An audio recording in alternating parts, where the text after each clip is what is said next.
Boa tarde, turminha do terceiro ano. É com muito prazer que eu tô aqui nesse momento para juntinho de vocês, né, a gente fazer a correção da atividade de matemática que foi proposta para o dia 6 de abril, onde vocês já deveriam ter respondido, não é isso? E a gente agora só fazer a correção. Tudo bem? Então vamos a ela, todo mundo abrindo aí o livro na página 22, ok? E vamos dar início a essa correção. Sobre os números no dia a dia. A questão 1 pede para que você observe as duas cartelas de adesivos abaixo e responda. Então, nós temos aí uma cartela com os adesivos bem pequenininhos e que, contando, a gente vai saber que aí tem 25 adesivos. E uma cartela com adesivos um pouquinho maiores que vocês já contaram e a gente sabe que aí tem 16 adesivos. Então, na letra A, qual das cartelas tem a maior quantidade de adesivos? Nós já contamos, já respondemos e sabemos que foi a cartela 1, que é a cartela 1, não é isso? Na letra B, como você pensou para responder ao item anterior? Bom, para responder esse item, nós tivemos que fazer a contagem, não é isso? Mas essa resposta é pessoal. Nós tivemos que contar para chegar a essa certeza. Tudo bem? Na questão 2, Marco comprou um caderno de 100 folhas e outro de 50 folhas. Veja a seguir o preço de cada caderno. Nós temos aí um caderno azul de 100 folhas que custou R$16. E um caderno laranja de 50 folhas que custou R$10. Na letra A, qual dos dois cadernos foi o mais caro? Se um custou 16, o outro custou 10, então com certeza o mais caro foi o caderno de 100 folhas, que custou R$16. Não é isso? Tá aí na etiquetazinha. Na letra B, como você faria para saber quanto Marco gastou ao comprar os dois cadernos? O que a gente pode fazer aqui para saber disso? Para saber quanto ele gastou para comprar os dois cadernos, eu teria que fazer aí uma soma, uma adição, não é? Eu juntei R$16 mais R$10 e cheguei à conclusão de que ele gastou R$26, não é isso? A terceira questão. No calendário ao lado está assinalado em vermelho o número que indica o Dia Mundial do Meio Ambiente. Letra A. Qual é esse número? Bom, na imagem aí da folha do calendário do mês de junho, você vai perceber que só tem um número destacado em vermelho. E esse número é o 5. Então, qual é o dia que indica o Dia Mundial do Meio Ambiente? O dia 5 de junho, não é isso? Letra B. Quantos dias tem o mês de junho? Você também pode ver que essa folhinha está numerada do 1 ao 30. Então, o mês de junho tem 30 dias, certo? Corrigido, bonitinho. Então, vamos para a página seguinte, que é a página 25. Usando algarismos, responda. Letra A. Quantos dias tem o mês do seu aniversário? Bom, aí você vai ver com a mamãe, eu já viu o dia do seu aniversário e colocou lá tantos dias, né? 28, ou será 29, 30 ou 31? Nós temos meses com esses dias, não é? Letra B, quantos anos você tem? Você coloca o número correspondente à sua idade. Qual é o número da casa ou do prédio onde você mora? Letra D, qual é o número do telefone da escola onde você estuda? E letra E, qual é a posição de seu nome na lista de chamada da turma em que você estuda? Nós podemos perceber que a letra C, nem todo mundo pôde responder, porque existem algumas casas sem número ainda, não é isso? A letra D, que pede o número do telefone da escola, a maioria das escolas não tem esse telefone, então também vocês não poderiam responder. E a letra E, a posição do seu nome na lista de chamada, o número. Então, a tia, no caso, tem que dar acesso a vocês a essa lista para que vocês possam colocar esse número, não é isso? Na questão 2. Observe o pódio de judô feminino nos Jogos Olímpicos de Londres em 2012. Você está vendo aí a imagem dessas mulheres no pódio, não é? Na letra A. Qual é a cor da blusa da representante da equipe vencedora? Eu espero que todos tenham colocado o lógico, que é a amarela. Letra B. Como você chegou a essa conclusão? Quando nós falamos em pódio, o vencedor sempre fica no meio, que é o pódio mais alto. Não é isso? O lugar do primeiro colocado. Então, eu espero que todos tenham colocado assim. Vamos lá à página seguinte. Na página 26, formando grupos de 10. Então, aqui eu já vou falar de dezena. Não é isso? Observe a situação a seguir. Valéria guarda latinhas vazias de alumínio para doá-las a uma cooperativa de reciclagem. Ela quer contar as latinhas que juntou no último mês. Inicialmente, Valéria espalhou as latinhas sobre a mesa, como mostra a figura A. Quantas latinhas você acha que há na figura A? Faça uma estimativa. Agora, conte as latinhas da figura A, uma a uma. Quantas latinhas estão sobre a mesa? Então, sobre essa mesa aí, nós temos 23 latinhas. Será que deu certo? Foi o número de 23 foi igualzinho à estimativa que você fez? Ou será que foi mais ou foi menos? Sua estimativa foi próxima ao número de latinhas, ou seja, o número que você imaginou que tinha de latinhas, com o número de latinhas que é o 23. É um número que está próximo ao número real de latinhas, que é o 23. É uma resposta pessoal, né? Depois, Valéria organizou as latinhas em grupo de 10, mas algumas latinhas ficaram fora dos grupos, como mostra a figura B, não é? Tem umas latinhas que ficaram aí desfalcadas, não deu para ficar em nenhum grupo. Então, quantos grupos de 10 latinhas Valéria conseguiu formar?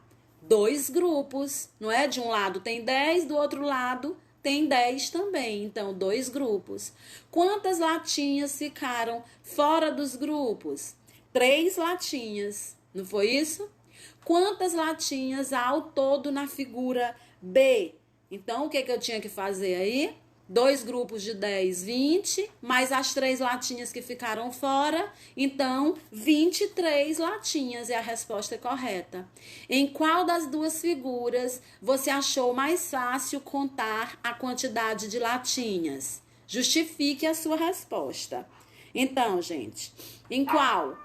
Tinha a figura A e a figura B. Qual foi a que você achou mais fácil de identificar o número de latinhas?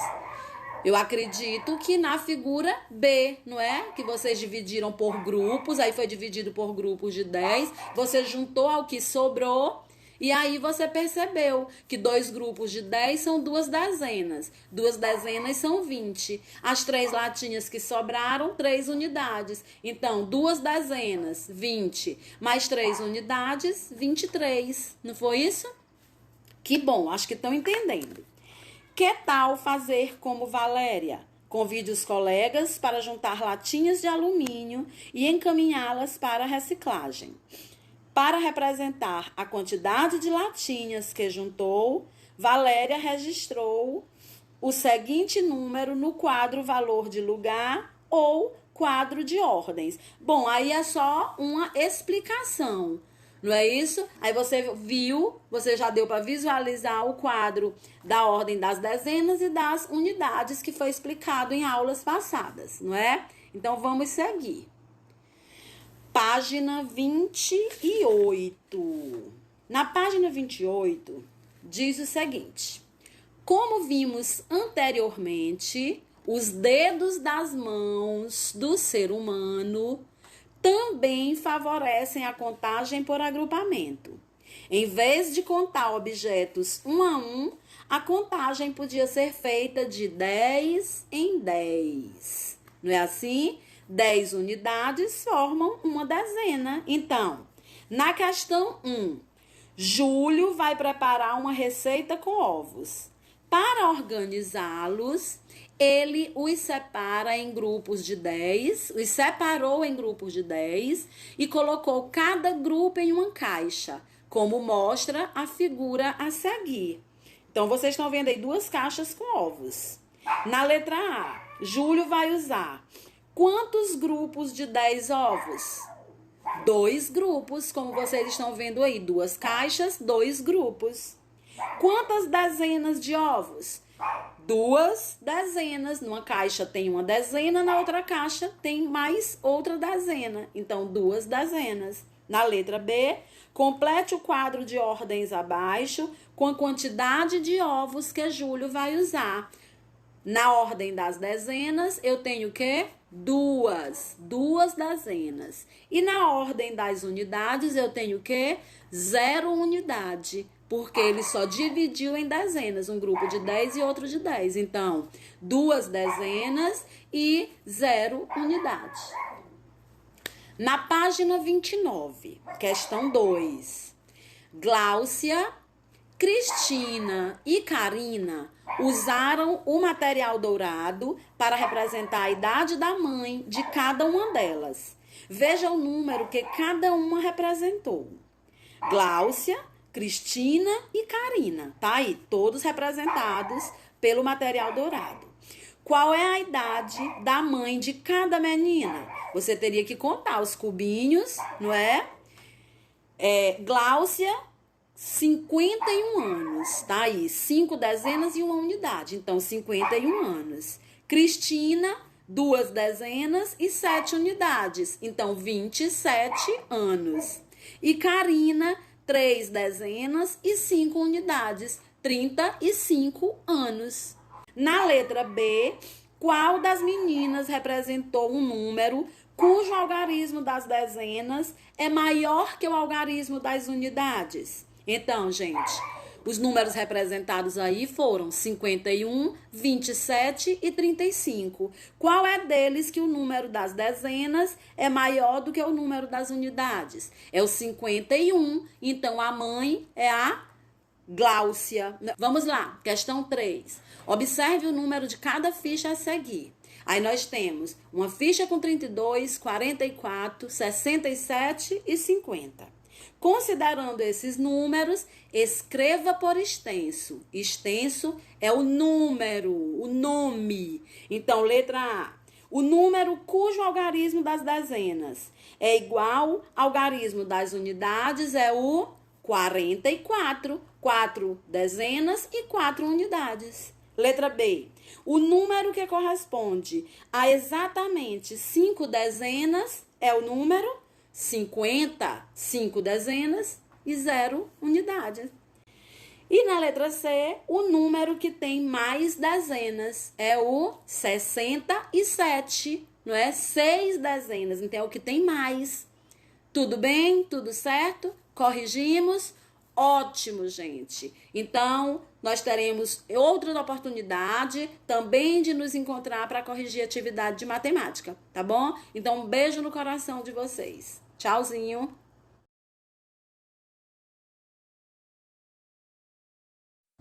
Boa tarde, galera linda aí do 3º ano. Hoje nós vamos fazer a correção do livro de ciências, das páginas 20 a 27, com o tema Como é a Terra, no capítulo 2, que nós estudamos no dia 9, na sexta-feira, não é isso? Então, ficaram aí algumas questões para vocês responderem, e hoje a gente vai ver o que foi que vocês fizeram, se tá tudo ok, tudo bem? Então, vamos aí. Abram o livro na página 20, Como é a Terra.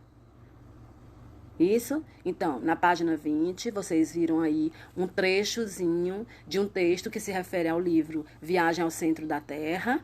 E aí ficaram 2 questões para vocês analisarem e colocar aí a resposta de vocês.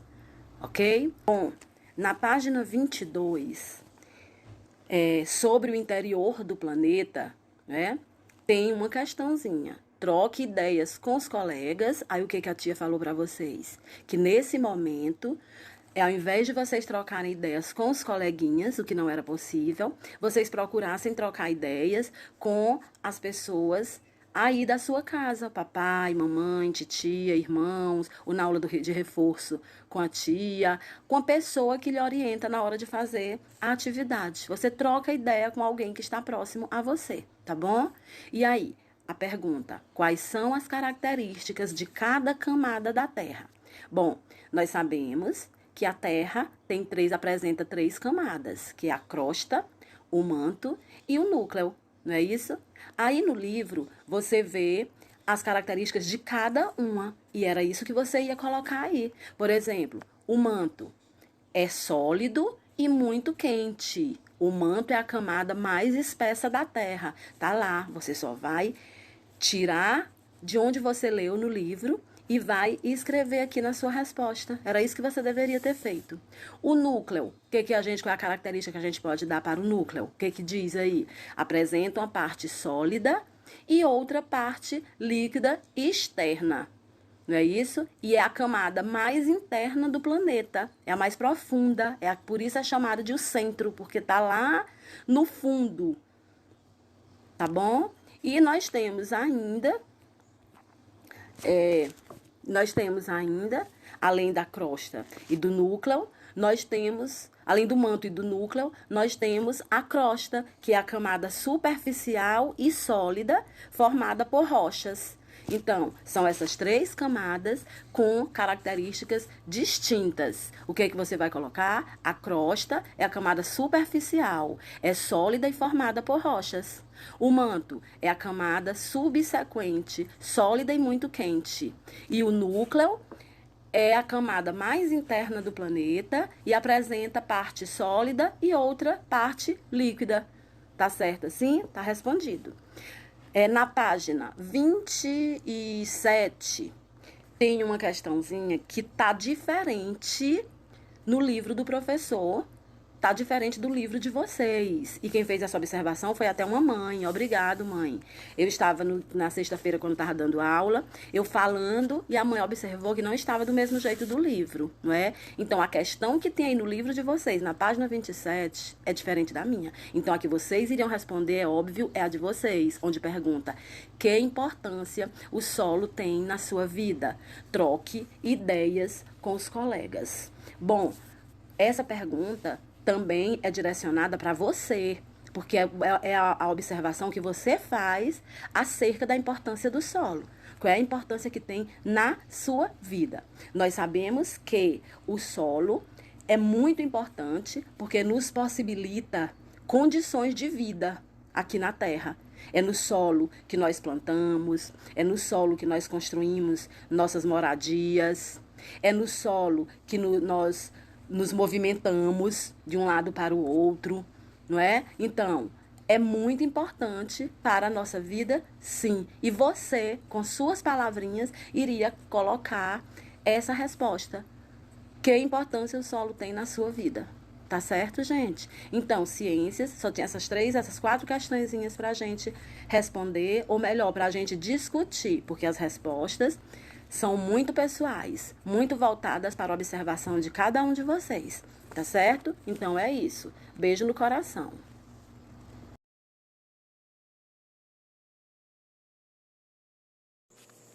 Bom dia, crianças. Eu sou a professora Núbia.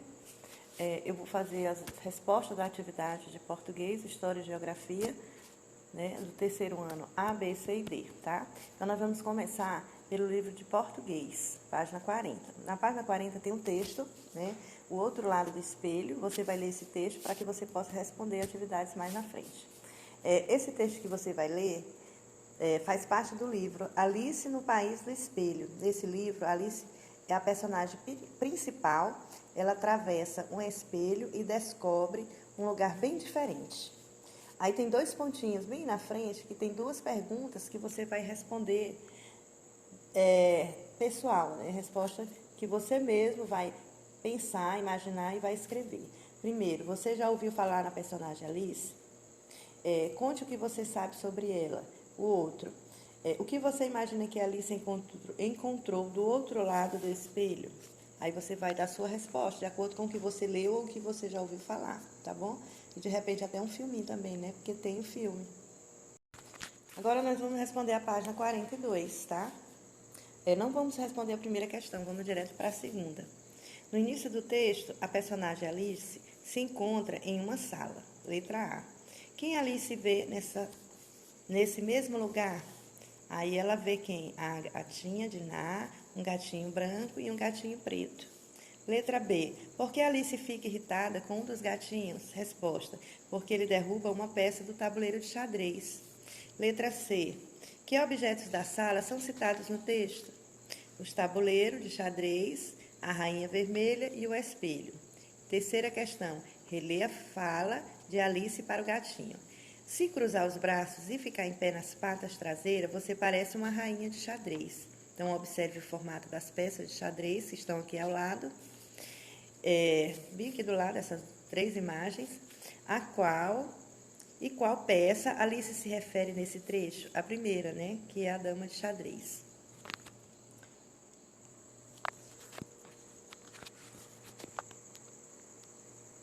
Vamos à página 43. Quarta questão. Qual foi a ação de Alice para chegar ao outro lado do espelho? Ela chamou seu gatinho e atravessou o espelho com ele. Quinta questão. No país do espelho, muitas coisas são diferentes das que Alice está acostumada a ver? Cite pelo menos 2. Né? Aí você vai dizer se há flores, né, que falam, que no texto diz que sim. A rainha vermelha do xadrez não é mais um objeto e tem tamanho bem maior que o normal. Para se aproximar das coisas, Alice precisa ir na direção contrária. Sexta questão. Ao passar para o país do espelho, Alice conversa com seres que normalmente não falam. Que seres são esses? São flores, né? Bem quadradinho do meio. E 2 desses seres são personagens da história e os nomes deles são citados no texto. Quem são essas personagens? É o lírio e a rosa. Aí aqui você vai reler esse trecho do texto, né, e vai circular essa parte bem de baixo, né?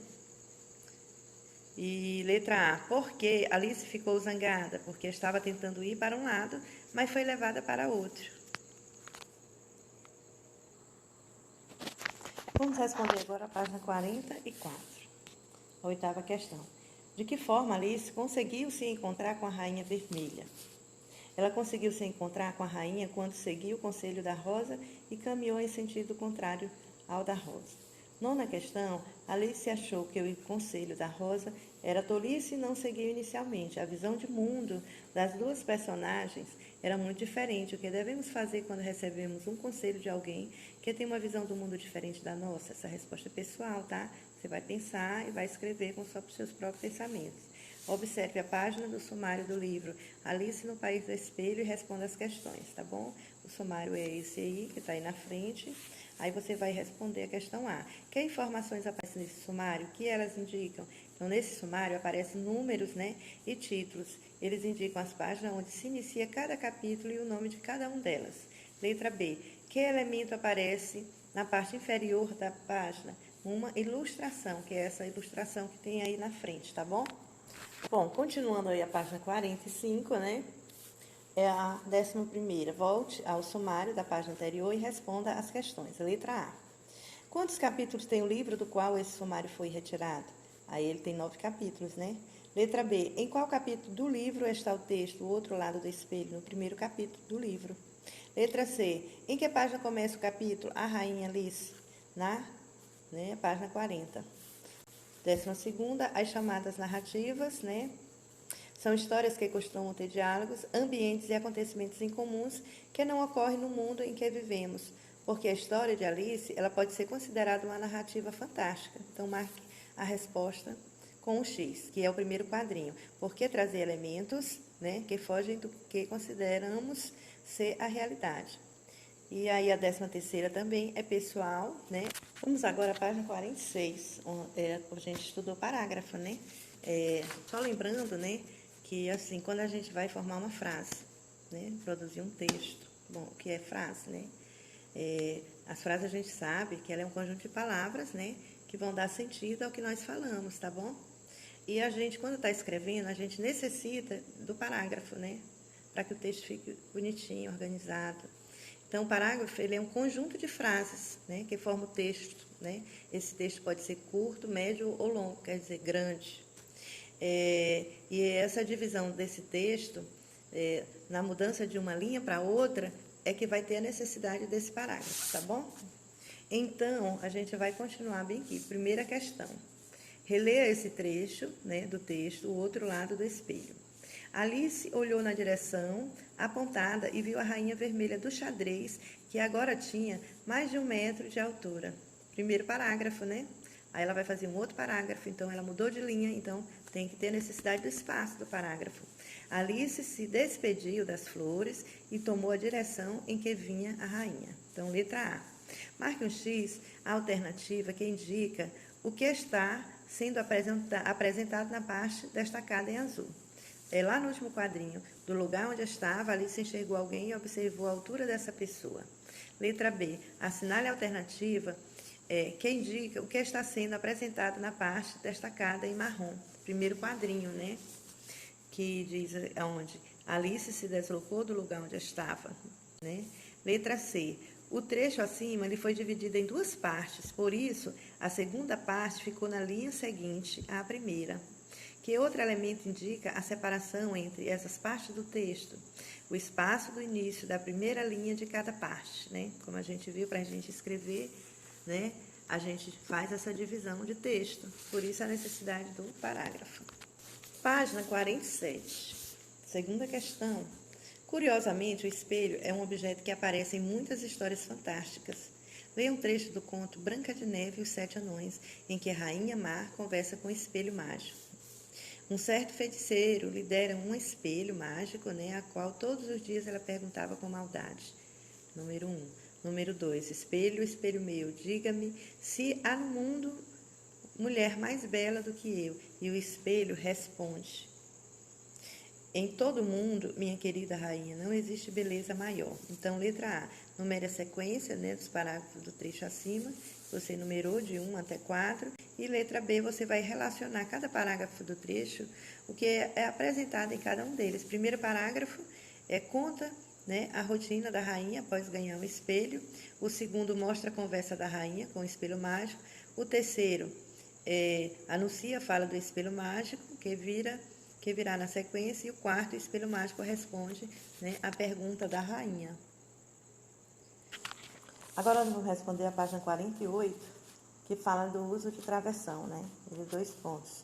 O travessão, ele é um sinal que indica o início da fala das personagens nos textos, que tem diálogo, como nos textos que você leu, como, né, anteriormente, aquela fala da Branca de Neve, né?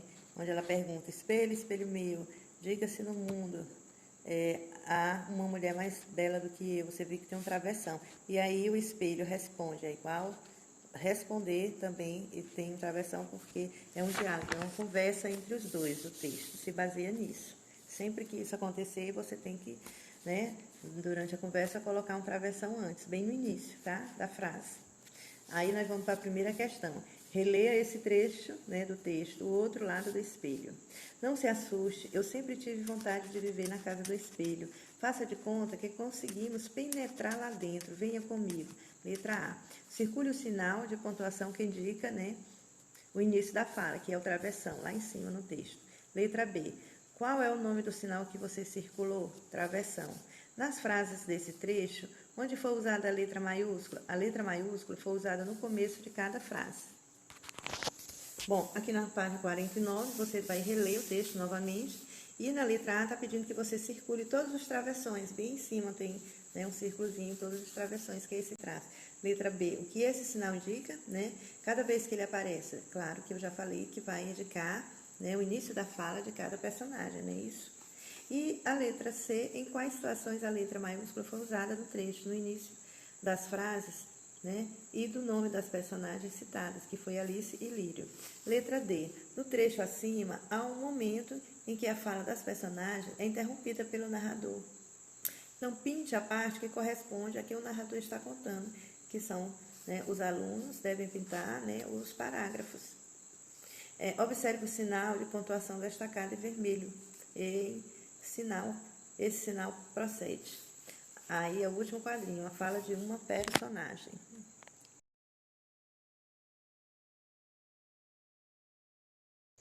Bom dia, crianças.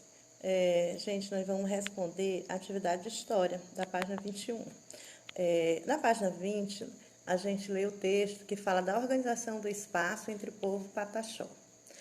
A página 21, na primeira questão, pergunta quais são as áreas que fazem parte de uma aldeia do povo pataxó. Então, segundo o texto, a área da aldeia, ela compreende a casa, a sua extensão utilizada, que são os quintais, a fonte d'água, o espaço religioso, né, que são as igrejas, o espaço comunitário, área de lazer, o porto das canoas, o campo de futebol, os mercados, cemitérios, posto de saúde, escritório da FUNAI, o centro cultural, as escolas e também os espaços de circulação, como as rodagens e as trilhas. A segunda pergunta é do que são feitas as casas do povo pataxó. A gente viu no texto que as casas são feitas de taipa, elas podem ser feitas de madeira e de barro ou então de alvenaria.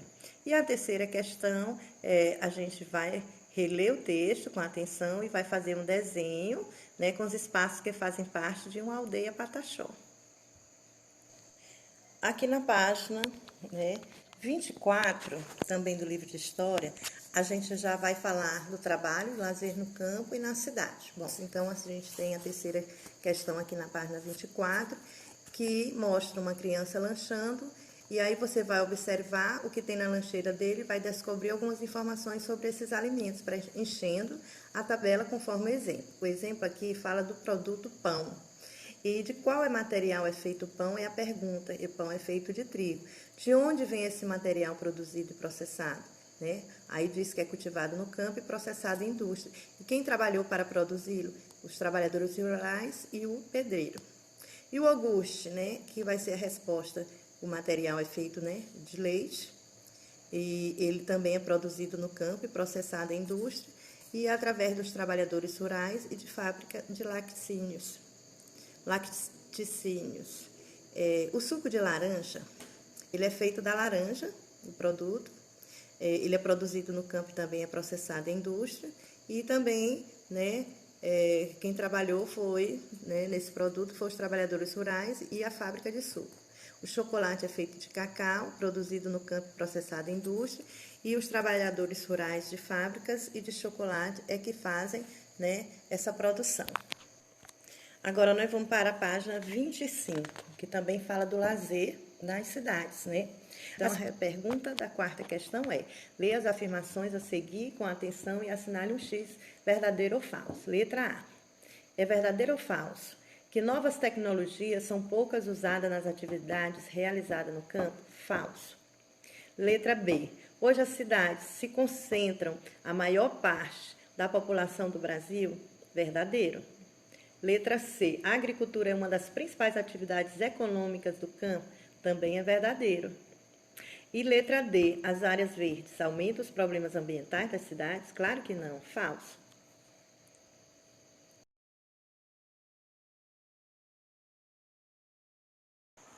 Muito bem.